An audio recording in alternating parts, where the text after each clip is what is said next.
इस सदन की कार्रवाई के दौरान दुर्व्यवहार को लेकर बहुत दुखी हूं।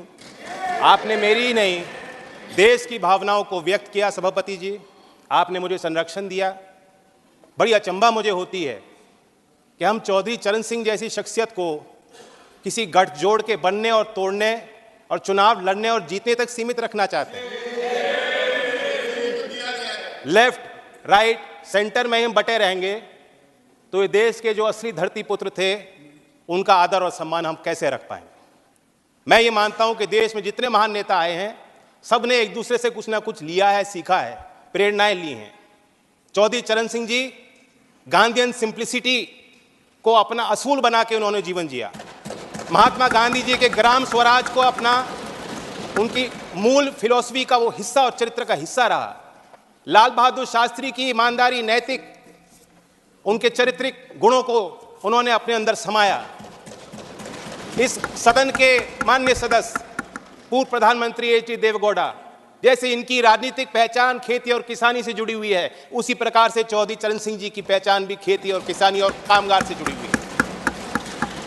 राजनीतिक विशेषज्ञ मानते हैं कि जैसे इंदिरा गांधी जी में एक करिश्माई शक्ति थी लोगों को अपनी तरफ आकर्षित करने की, उसी प्रकार से चौधरी चरण सिंह जी को सुनने के लिए, उनको छूने के लिए, उनको बेहतर तौर से समझने के लिए दूर दूर से, गांव-गांव से लोग चले आते थे। और मैं ये भी मानता हूं 10 साल मैं विपक्ष में रहा हूं, कुछ ही देर इस सदन में मैं इस तरफ बैठा हूं, लेकिन मैंने देखा है कि 10 साल में जो आज सरकार है इनकी कार्यशैली में भी चौधरी चरण सिंह के विचारों की झलक है।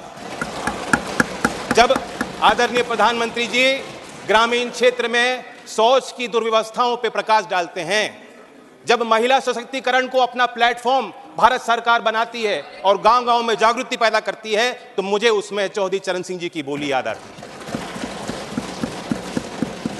सभापति जी, हम लोग नेताओं को समझ नहीं पाएंगे अगर हम इसी तरह बटे रहेंगे।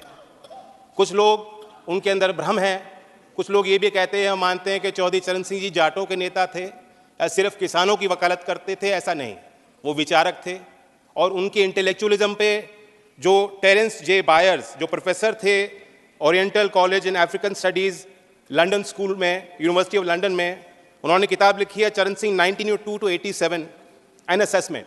मैं उससे कोट करना चाहूँगा सर। चरण Singh did have incisive intelligence and he undoubtedly applied it to a continuing study of agricultural problems in Uttar Pradesh.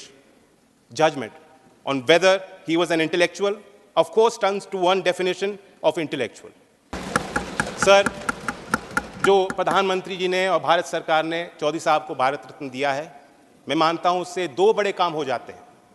एक कि चौधरी साहब की लेगेसी को हम दोबारा इंस्टीट्यूशनलाइज करते हैं। देश के सभी विश्वविद्यालयों में पढ़ रहे छात्र, उनके अंदर आपने एक नई जिज्ञासा पैदा की है। गांव में पल रहे नौजवानों के अंदर एक नई जिज्ञासा और भावना आपने पैदा की है।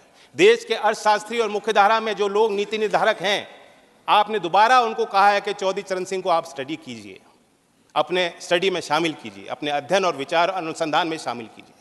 दूसरा बड़ा काम जो भारत सरकार ने किया, भारत रत्न देकर हौसला बढ़ाया। मैं मानता हूं कि ये एक महज पुरस्कार नहीं है, सबसे बड़ा सम्मान है।